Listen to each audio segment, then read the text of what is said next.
My marriage, and I had no idea until it was almost too late. For 3 years, I thought Linda was the perfect mother-in-law. She baked cookies for my kids, remembered every birthday, and always had this warm, grandmotherly way about her. She'd hug me tight whenever we visited and tell everyone how lucky her son Jake was to have found me. I genuinely believed we had this beautiful relationship, something rare and special that most people only dream about. But last Tuesday, everything I thought I knew about my life came crashing down when I accidentally discovered what she'd been doing behind my back all along. It started innocently enough. Jake and I had been married for 8 years, together for 10. We met in college, that classic story where opposites attract. He was the quiet, studious type from a close-knit family in suburban Ohio, while I was the ambitious city girl who'd clawed my way up from nothing. My parents divorced when I was 12, and I basically raised myself while my mom worked 3 jobs just to keep us afloat. When Jake first brought me home to meet his family, I was terrified. Here I was, this scrappy kid from the wrong side of Detroit, about to meet the Andersons of Westerville, complete with their pristine colonial house, perfectly manicured lawn, and family photos that looked like they belonged in a magazine. But Linda was different than I expected. She didn't look down on me or ask pointed questions about my background. Instead, she pulled me aside during that first visit and said, "I can see why Jake fell for you. You've got this strength about you that's really beautiful." She made me feel welcome in a way I'd never experienced before. Over the years, that relationship only seemed to grow stronger. When Jake and I got engaged, Linda insisted on helping plan the wedding. She drove 3 hours to go dress shopping with me because, as she put it, every bride needs her mother there, and if yours can't make it, then I'll be honored to stand in. My own mother had been working double shifts that week and couldn't get the time off. Linda stepped in without hesitation, and honestly, it meant the world to me. She even paid for my veil. This gorgeous vintage piece that had been in Jake's family for generations. When our first child was born, Linda was there within hours. She stayed for 2 weeks, cooking, cleaning, and helping me figure out breastfeeding when the nurses at the hospital made me feel like a complete failure. She'd rock little Emma to sleep while I finally got some rest, and she never once made me feel like I was doing anything wrong. 2 years later, when our son Michael came along, the same thing happened. Linda was our support system, our rock. She'd watch the kids whenever Jake and I needed a date night, and she never made us feel guilty about it. "You two need to take care of your relationship," she'd say. "Happy parents make happy children." I started calling her Mom. Not Linda. Mom. And she seemed to love it.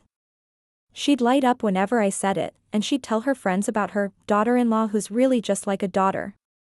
But here's the thing about people who seem too good to be true, sometimes they actually are. The first crack in my perfect image of Linda came about 6 months ago.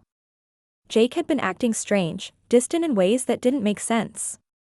He'd always been the type to share everything with me, but suddenly he was having these long phone conversations that he'd end abruptly when I walked into the room. I chalked it up to work stress. He'd recently been promoted to partner at his accounting firm, and the hours were brutal. But then I noticed he was spending more time at his parents' house. Every weekend, it seemed like he had some excuse to drive over there. Dad needs help with the gutters, or Mom wants me to look at her computer. When I offered to come along, he'd always have a reason why I should stay home. The kids need their nap, or, "You've been working so hard, you should relax." At first, I appreciated his thoughtfulness. Looking back, I realize he was systematically separating me from his family. The second crack came during Emma's 6th birthday party. We were at Chuck E. Cheese, and Linda was helping serve cake when my phone rang. It was my boss, calling about a project that couldn't wait until Monday. I stepped outside to take the call, and when I came back 15 minutes later, the atmosphere had completely changed. Jake was quiet, almost sullen. The kids were still happy and playing, but Linda was looking at me with this expression I'd never seen before. It was subtle, just a slight tightening around her eyes, but it made my stomach clench with unease. "Everything okay?" I asked Jake later that night. "Yeah, "Just tired," he said, but he wouldn't meet my eyes. I let it go because Honestly, what else could I do? But I started paying attention in ways I hadn't before. I noticed how Jake would tense up whenever I talked about work achievements. How Linda would change the subject whenever I mentioned a promotion or a successful project. How conversations would die whenever I walked into a room where Jake and his parents were talking. The third crack came 2 months ago during a family barbecue. Jake's brother Tom was there with his wife Sarah, and we were all sitting around Linda's patio table after dinner. The conversation turned to careers, and Sarah mentioned how proud she was of her recent promotion to department head at the local hospital. "That's wonderful, honey," Linda said, beaming at her. "Tom must be so proud to have such an accomplished wife." Then Tom started talking about his new position as a high school principal, and Linda couldn't contain her excitement. "Both of our boys married such successful women," she said. "We're so blessed." I should have felt included in that praise, but something about the way she said it made me feel like she was performing. Like she was saying the words she thought she should say rather than words she meant. That night, I mentioned it to Jake. "Do you think your mom actually likes that I work so much?" He got defensive immediately. "Why would you ask that?" "Of course. She does. She's always talking about how proud she is of you." But the way he said it, there was something off. Like he was trying to convince himself as much as me. The final crack came 3 weeks ago when I decided to surprise Linda with lunch. She'd been feeling under the weather, and I thought it would be nice to bring her some soup from her favorite restaurant. I had a rare free afternoon, and Emma was at school and Michael was at daycare. I knocked on the front door, but there was no answer. I could hear voices coming from the back patio, so I walked around the house to surprise her. That's when I heard my name. "Sarah, I just don't know what to do about the situation with Jake and her." I froze behind the corner of the house, hidden by Linda's prize-winning rose bushes. "I mean, I've tried to be supportive," Linda continued. "But she's just so driven. So focused on her career. I watch Jake, and I can see how unhappy he is. She's never home, always taking calls during family time, missing school events because of work." "But Linda," Sarah's voice was gentle, "lots of women work." "I work. It's different with you, honey. You and Tom are a team. But with her, it's like she thinks her career is more important than her family." Jake told me she missed Michael's parent-teacher conference last month because of some client meeting. My chest tightened. I had missed that conference, but it was because a major client had threatened to pull their account if we didn't meet that day. Jake had said he understood. He'd said it was fine. "I just worry," Linda continued, "that Jake is going to end up like his father and me in the early years. I gave up my career to focus on family, and it was the best decision I ever made.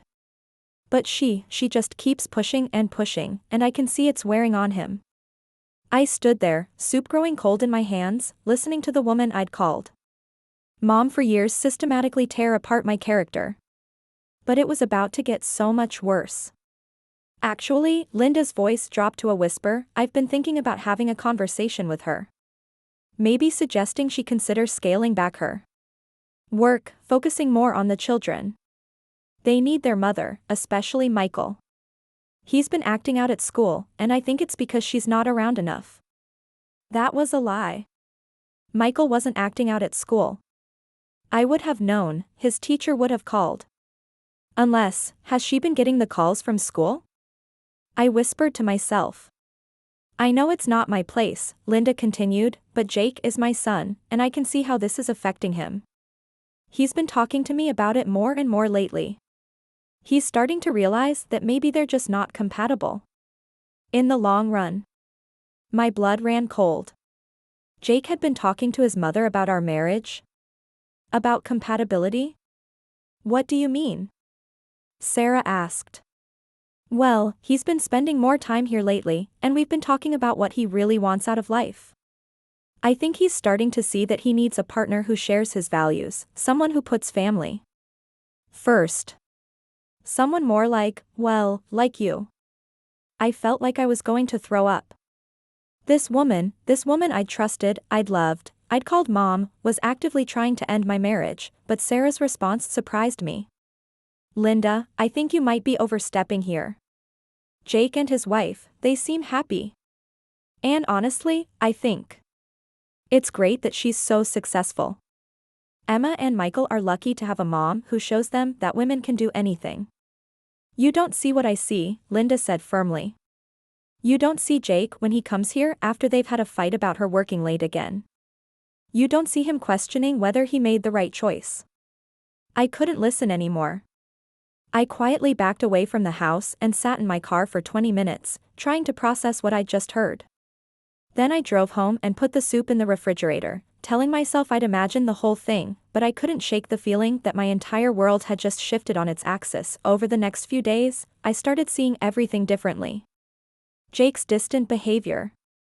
His reluctance to include me in family gatherings. The way Linda would make subtle comments about how tired I looked or how the kids seemed to miss me when I was working. I began to realize that Linda hadn't been supporting me all these years. She'd been gathering ammunition every time I'd shared my work struggles with her, every time I'd vented about difficult clients or long hours, she'd been storing that information away.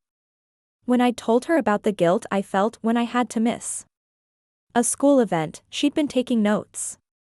When I'd confided in her about the pressure I felt to be a perfect mother and a successful professional, she'd been building a case against me. The woman I'd seen as my biggest supporter had actually been my biggest threat. But here's where the story takes an unexpected turn. Because last Tuesday, I discovered that Linda's betrayal went deeper than I could have ever imagined. I was at Jake's office, dropping off some papers he'd forgotten at home, when his assistant mentioned something that made my blood freeze. Oh. Before I forget, she said casually, your mother-in-law called again about the consultation appointment. She wants to make sure you're still planning to go through with it. I stood there, completely confused. What consultation appointment? The assistant's face went pale. Oh. Oh no. I thought. I mean, she said you'd discussed it. The marriage counseling consultation? She made the appointment for you and Jake for next week. My mind reeled. Linda had made a marriage counseling appointment for us? Without telling me? But why would she do that if she was actively trying to break us up? Unless, did she say anything else when she called? I asked. Well, she mentioned that she'd found a really good counselor who specializes in helping couples work through compatibility issues. She said she thought it was important to get professional help before things got too bad. I thanked the assistant and left, my mind racing. This wasn't about saving our marriage. This was about documenting our problems. Linda was setting up a paper trail, getting a professional to confirm that Jake and I were incompatible, but I still didn't understand the full scope of what she was doing until I got home and found Jake packing a suitcase. Where are you going? I asked. He couldn't meet my eyes. I'm going to stay at my parents' house for a few days. I think we need some space to figure things out. Figure what out, Jake? What's going on? He sat down heavily on our bed. I don't know if this is working anymore. Us. This marriage. I feel like we want different things, and I'm not sure we can make it work. I sat down next to him, my heart pounding. What do you mean? Where is this coming from? It's been building for a while. My mom has been helping me see some things more clearly, and I think maybe we rushed into this. Maybe we're just too different. And there it was. Linda's poison, delivered through her son's mouth. Jake, do you love me? Of course I love you. But love isn't always enough, is it? We have different priorities, different values. You're always working, always stressed. The kids need stability, and I need a partner who's actually present. Every word was like a dagger, especially because I could hear Linda's voice in every sentence. This wasn't Jake talking, this was Linda talking through Jake. And you think I'm not present? I work hard to provide for our family. I thought you were proud of what I'd accomplished. I am proud of you. But I need more than just financial success. I need someone who can be here, who can focus on family first. Like your mother did. Yeah, Like my mother did. She gave up her career to focus on dad and us kids, and look how happy they are. I almost laughed at the irony. Linda had given up her career to focus on family, and now she was using that sacrifice as a weapon against me. That night, after Jake left for his parents' house, I sat in our empty bedroom and tried to figure out what to do. I could feel my marriage slipping away, and I knew Linda was pulling the strings, but I also knew that if I accused her directly, if I told Jake what I'd overheard, it would backfire. He'd think I was being paranoid, trying to turn him against his mother. Linda had been too smart for that then. Oh, I needed proof. Real proof of what she was doing. The next morning, I called in sick to work and drove to Linda's house. I knew she'd be there alone.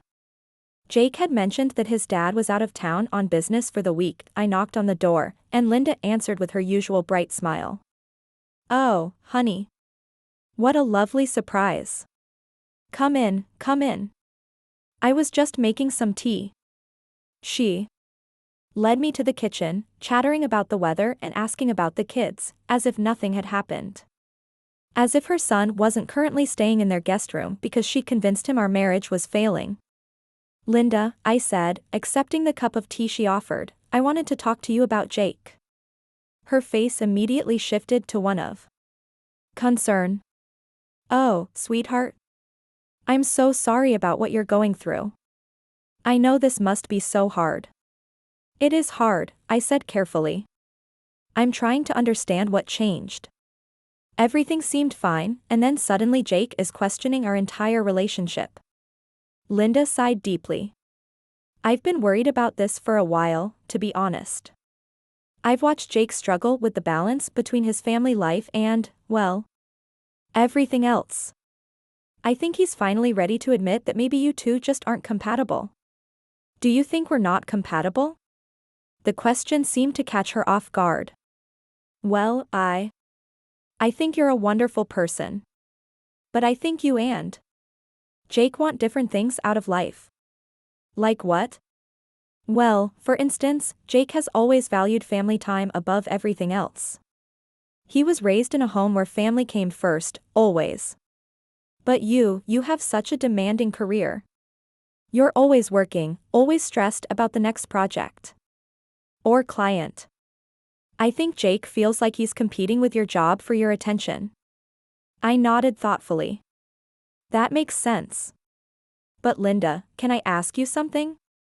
Why did you make a marriage counseling appointment for us without telling me? The color drained from her face. How did you? Jake was supposed to discuss it with you. But why did you make the appointment? If you think we're incompatible, why would you want us to go to counseling? She set down her teacup with shaking hands.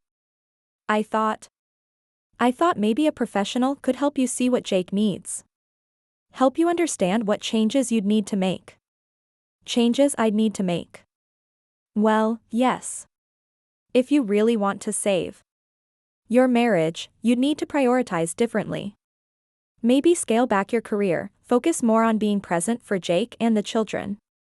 And there it was. Linda's plan, laid out clearly.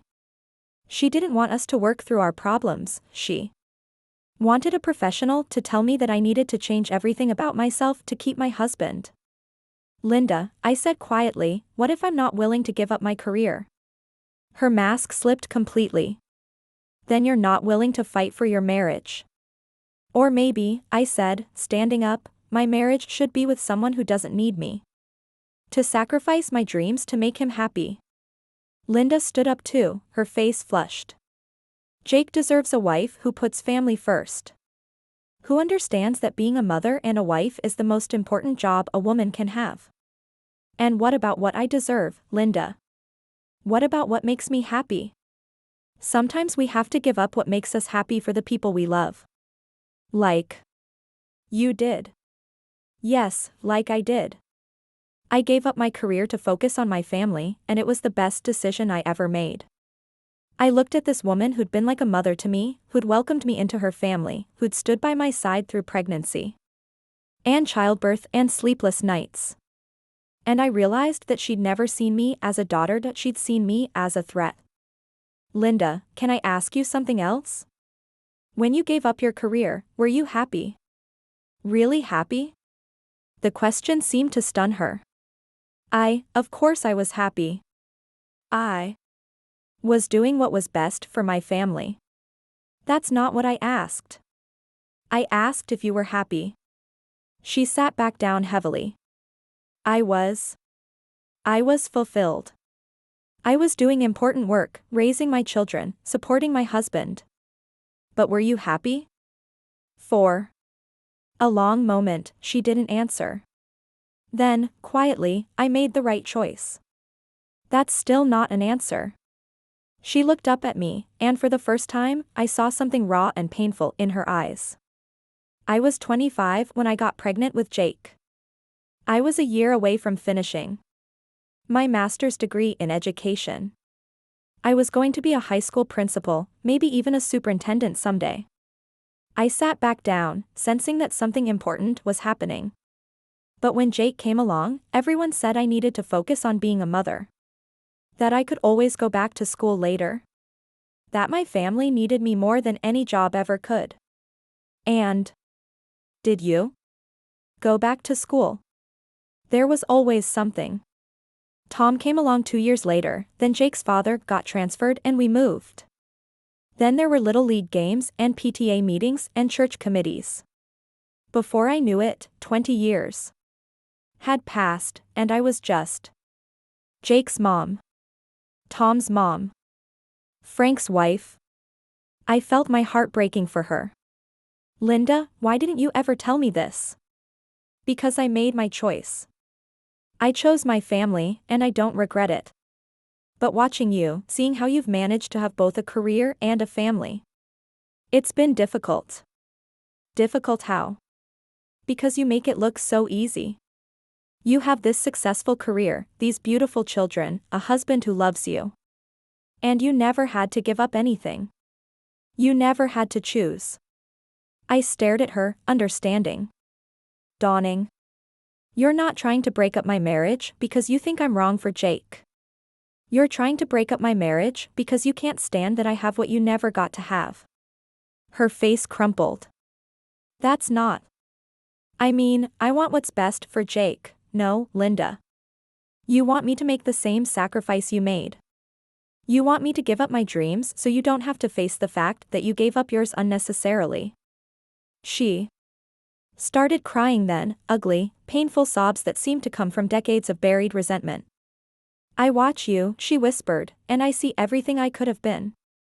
I see the woman who didn't let anyone tell her she had to choose between being a mother and being herself. And I hate myself for hating you for it. I moved to sit beside her on the couch, and after a moment's hesitation, I put my arm around her shoulders.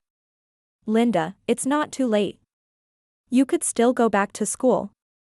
You could still pursue education. She laughed bitterly. I'm 58 years old. Who's going to hire a 58-year-old with no experience? Who says you need to be hired? You could volunteer. You could substitute teach. You could mentor young teachers. There are 100 ways to be involved in education that don't require starting over completely. She looked at me with something like hope in her eyes. You really think so? I know so. But Linda, you have to stop trying to sabotage other women because of your own regrets. You have to stop trying to convince Jake that he'd be happier with someone who makes different choices than I do. She was quiet for a long time. Then, I called that counselor this morning. I told her to cancel the appointment. Why? Because I realized that if Jake leaves you, it won't make my choices any more valid. It'll just mean I destroyed something beautiful because I was jealous. We sat there in silence for a while, two women who'd both been shaped by the impossible expectations placed on mothers and wives, finally understanding each other. What are you going to tell Jake? I asked. The truth.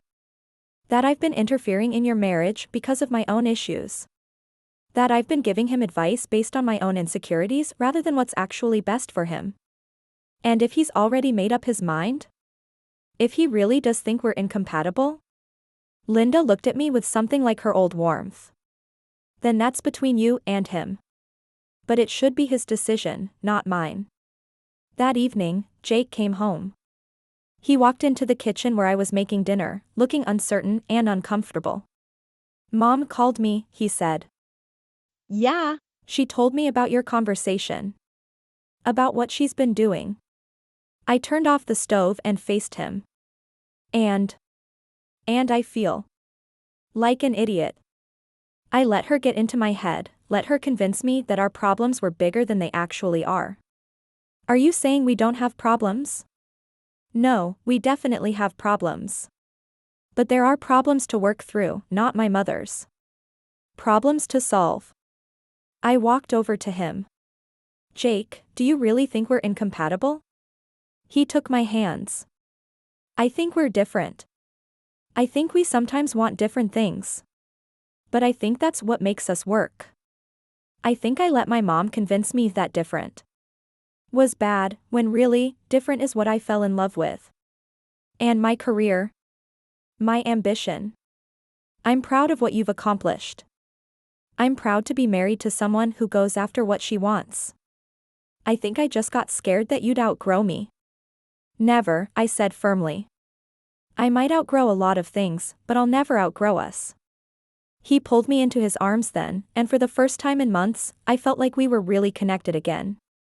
"I'm sorry," he whispered. "I'm sorry I let her manipulate me. I'm sorry I didn't trust what we have." "I'm sorry too," I said. "I'm sorry I didn't see what was happening sooner." That was 6 months ago. Jake and I are in counseling now, but it's the kind of counseling we chose together, with a therapist who doesn't think I need to change everything about myself to be a good wife. Linda and I have a different relationship now. It's more honest, more complicated, but in some ways, it's better. She started volunteering at the local elementary school, helping kids with reading difficulties. She's also taking online courses in education, thinking about maybe getting her teaching certificate. Last week, she told me she's proud of me. Not because I'm a good mother or a good wife, but because I'm a good person who happens to be both of those things too. "I spent so many years thinking I had to be just one thing," she said. "I forgot that women can be everything they want to be." Jake and I still have our challenges. Marriage is hard, and balancing career and family is an ongoing negotiation. But we're working through it together, without anyone else's agenda clouding our judgment. The kids are doing great. Emma wants to be a scientist when she grows up, and Michael wants to be a teacher like Grandma Linda.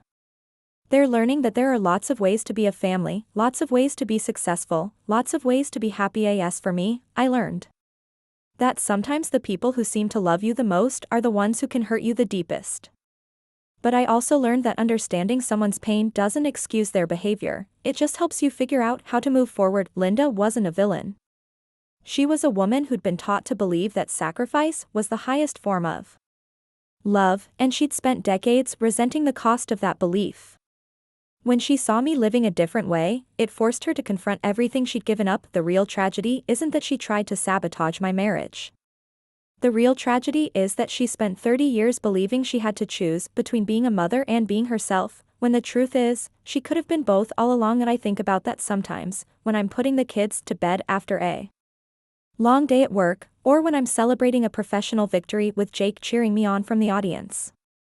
I think about all the women who've been told they have to choose, who've been convinced that wanting more than one thing makes them selfish or ungrateful, and I think about how different things might have been if Linda had been told, at 25, that she could be a mother and an educator.